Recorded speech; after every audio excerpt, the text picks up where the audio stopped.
আলাইকুম।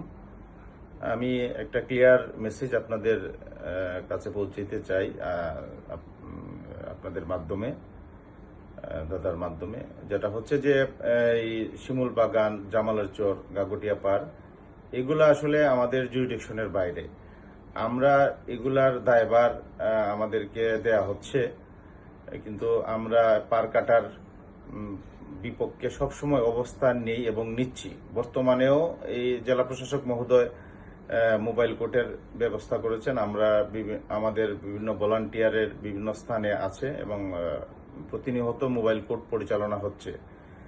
আমরা বিশেষ করে যে আমাদের ইজারাদারের পক্ষ থেকে আপনাদের যেটা যে সহযোগিতাটা চাচ্ছি, সেটা হচ্ছে যে পারগুলা আপনারা এলাকার বা আপনাদের কাটা হয়, সেই পারের স্থানীয় লোকদের একটা অবস্থানে যেতে হবে।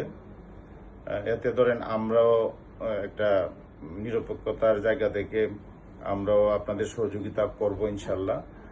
আর আশা করি যে আপনারা এই আপনাদের এলাকা রক্ষার্থে পরিবেশ বিধ্বংসী সব কাজের বিরুদ্ধে আপনারা শক্ত অবস্থান নিলে এখানে বালু কেকুরা আর বালু তুলতে পারবে না। আর বালু কেকুদের বালু তোলার বিরুদ্ধে আমরা সবসময় অবস্থানে যাই। গেলে যে আমাদের প্রতিপক্ষ কিছু ব্যবসায়ীরা আছে যারা আমাদের নামে বিভিন্ন অপপ্রচার ফেসবুকে বা বিভিন্ন মিডিয়াতে আমাদের নামে অপপ্রচার চালায়, তখন আমরা ফেসিস্টের লোক হয়ে যাই।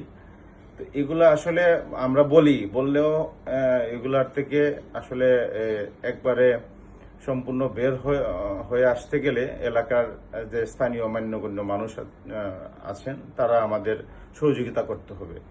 আমাদের জায়গা থেকে আমরা নিরপেক্ষ থাকবো, আপনাদের সহযোগিতা পেলে বা না পেলেও আমরা থাকবো, কিন্তু আশা করি আপনারা সহযোগিতা করবেন। আর আমাদের পক্ষ থেকে শিমুল বাগানের গাগটিয়ার পার বাঁশের বেড়া দিচ্ছি, আগেও দিচ্ছি। আমরা এগুলার প্রতিরোধ করতে যে অবস্থানে যা যেতে হয় আমরা যাব। আর আপনারা প্রশাসনের যারা আছেন, আমরা তো একটা অনেক বড় একটা রাজস্ব দিয়ে এই বালিমলটা অনেক ব্যবসায়ীরা সহযোগিতার মাধ্যমে এই বালুমলটা আজকে এত টাকা রাজস্ব দিয়ে আমরা এনেছি। তো আমাদেরও প্রশাসনের সবাইদের দৃষ্টি আকর্ষণ করে বলতেছি যে আমরাও তো একটা জায়গা, আপনারাও একটা দায়িত্ব আছে আমাদেরকে সেভ এক্সিট দেওয়ার বা আমাদেরকে একটা এই দিক নির্দেশনা দেওয়ার। আমাদেরও তো একটা অনেকগুলা টাকা আমরা ব্যবসায়ীরা যারা এখানে ইনভেস্টমেন্টে গেছি, তাদের তো একটা নিরাপত্তার বিষয় আছে। ওই বিষয়গুলো বিবেচনার জন্য আমি আপনাদের আহ্বান করছি। ধন্যবাদ সবাইকে।